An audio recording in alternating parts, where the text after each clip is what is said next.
আসসালামু আলাইকুম সবাইকে স্বাগতম জানাচ্ছি SBS বাংলা। আপনাদের সাথে আছে আমি নুসরাত জাহান শামীমা। ইরানের দক্ষিণ খোরাসানে একটি কয়লা খনিতে বিস্ফোরণের ঘটনায় নিহতের সংখ্যা বেড়েছে 51 জনে দাঁড়িয়েছে। আহত হয়েছে আরও বেশ কয়েকজন। রোববার 22 সেপ্টেম্বর ইরানের রাষ্ট্রীয় টেলিভিশনের বরাত দিয়ে এ তথ্য নিশ্চিত করেছে আন্তর্জাতিক সংবাদ সংস্থা রয়টার্স। প্রতিবেদন অনুযায়ী এখনও বেশ কয়েকজন শ্রমিক খনিতে আটকা পড়ে আছেন।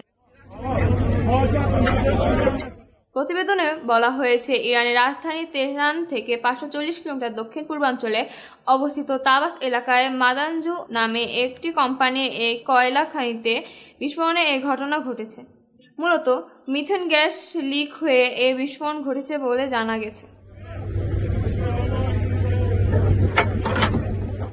গত শনিবার 21 সেপ্টেম্বর রাতে যখন বিস্ফোরণটি ঘটে, তখন ওই কয়লা খনির একটি টানেল কমপক্ষে 69 জন কাজ করেছিলেন।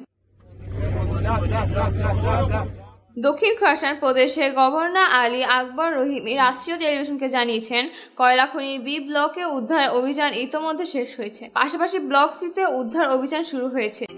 তিনি বলেন, দেশের মোট কয়লার 76% উত্তোলিত হয় এই অঞ্চল থেকে। তাছাড়া প্রায় 8 থেকে 10টি কোম্পানি এই অঞ্চলে কাজ করে। ইরানের প্রেসিডেন্ট মাসুদ পেজেশকিয়ানও উদ্ধার কাজে প্রয়োজনীয় সব ধরনের ব্যবস্থা নিতে এবং হতাহতদের পরিবারকে সহায়তা দেওয়ার নির্দেশ দিয়েছেন। দুর্ঘটনার কারণ অনুসন্ধানে ইতোমধ্যে তদন্ত শুরু হয়েছে বলে এক বিবৃতিতে জানিয়েছেন তিনি।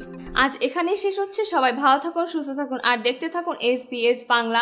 আর চ্যানেলটি ভালো লাগলে সাবস্ক্রাইব করুন, সংযুক্ত থাকুন আমাদের ফেসবুক পেজে। আল্লাহ হাফেজ।